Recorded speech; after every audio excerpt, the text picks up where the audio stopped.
বিউলি ডাল বানানোর জন্য ডালটাকে প্রথমে আমি কড়াইয়ে দিয়ে হালকা ভাজা ভাজা করে নিয়েছিলাম। তারপর ডালটাকে ভালো মতো ওয়াশ করে এবার প্রেসার কুকারে ডালটা দিয়ে তার মধ্যে কিছুটা জল আর অল্প পরিমাণ হিং আর কয়েকটা চেরা কাঁচা লঙ্কা দিয়ে আমি প্রেসার কুক করতে দেবো। আজকের আমার রেসিপি হচ্ছে বিউলি ডালের সাথে আলু পোস্ত। না, পোস্ত না, আসলে আমি যেখানে থাকি মানে মাসকাটে, ওমানে পোস্ত হচ্ছে ইল্লিগাল, তাই আমি পোস্তর পরিবর্তে সাদা তিল ব্যবহার করি। তো আজকের যে আমি আলু পোস্ত যেটা বানাবো সেটা একটু ডিফারেন্ট, সেখানে আমি পেঁয়াজ দিয়ে বানাবো। তার জন্য আমি পেঁয়াজ নিয়ে নিয়েছি, তার সাথে নিয়ে নিয়েছি আলু এবং তার সাথে চেরা কাঁচা লঙ্কা নিয়ে নিয়েছি। আর পাশেই আমার বিউলির ডালটা প্রেসার কুক হচ্ছে। এবার আমি একটা পেস্ট বানিয়ে নেব। তার জন্য মিক্সার গ্রাইন্ডারে 1/4 কাপ সাদা তিল, অল্প আদা বাটা আর তার সাথে কয়েকটা চেরা কাঁচা লঙ্কা আর অল্প জল দিয়ে একটা আমি মিহি পেস্ট বানিয়ে নেব। প্রেসার কুকারে আমার একটা সিটি পড়লো, আমি টোটাল 3 থেকে 4খানা সিটি দেব। ডালের উপর ডিপেন্ড করে আপনার নির্ভর করবে, আপনি 3 থেকে 4খানা হুইসেল দেবেন। আবার ডালটাকে ভালো করে দেখে নেবেন সেদ্ধ হয়েছে কিনা। এরপর কড়াইয়ে কিছুটা সর্ষের তেল দিয়ে তার মধ্যে 2টো শুকনো লঙ্কা ফোড়ন দিয়ে তার মধ্যে পেঁয়াজটাকে ভালো করে ফ্রাই করে নেব। পেঁয়াজটাকে বেশ লাল লাল করে ফ্রাই করে নিতে হবে।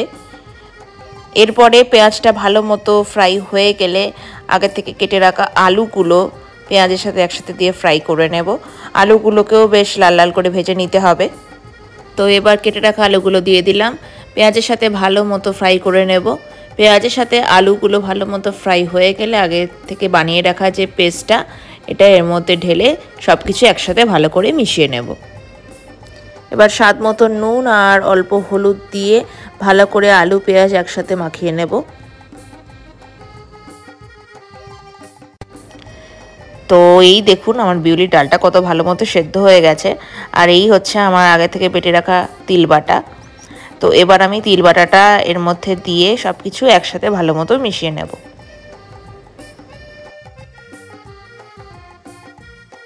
এবার বিউলি ডালের জন্য আমি অল্প মৌরি আর আদা বাটা একসাথে পেস্ট বানিয়ে নেব। এই দেখুন আমার পোস্তটা একদম কমপ্লিট। দেখুন পোস্ত থেকে তেল ছেড়ে গেছে, তার মানে পোস্তটা একদম কমপ্লিট হয়ে গেছে। এবার আমি এর মধ্যে একটু কাঁচা সর্ষের তেল ছড়িয়ে দেব। পোস্ত তৈরি করে নামানোর আগে যদি আপনি অল্প কাঁচা তেল ছড়িয়ে দেন তাহলে পোস্তর টেস্টটা কিন্তু অসাধারণ সুন্দর আসে। এবার আমি ডাল ঘুটনি দিয়ে ভালো মতো বিউলির ডালটাকে ঘুটে নেব। যত ভালো করে বিউলির ডালটাকে আপনি ঘুটে নিতে পারবেন ততই কিন্তু রান্নার টেস্টটা ভালো আসবে। তো চলুন এবার একটা কড়াইয়ে অল্প সর্ষের তেল আর কয়েকটা তেজপাতা আর 2টো শুকনো লঙ্কা ফোড়ন দিয়ে আগে থেকে বেটে রাখা যে আমার মৌরি আর আদা বাটাটা ছিল সেটা এর মধ্যে দিয়ে দেব। আচ্ছা, বিউলির ডালে কিন্তু আদা বাটা আর মৌরি পেস্ট এটা কিন্তু দিতেই হবে, একদম ম্যান্ডেটরি, তবেই কিন্তু বিউলির ডালের টেস্টটা একদম অথেন্টিকভাবে আসবে। তো চলুন মৌরি আর আদা বাটার পেস্টটা আমি দিয়ে দিলাম। এবার সব কিছু একসাথে ভালো করে মিশিয়ে নেব। সব কিছু ভালো মতো মিশিয়ে নেওয়ার পর এবার আমি আমার ডালটা এর মধ্যে দিয়ে দেব কড়াইয়ে ডালটা দিয়ে সব কিছু একসাথে আবার ভালো মতো মিশিয়ে নেব।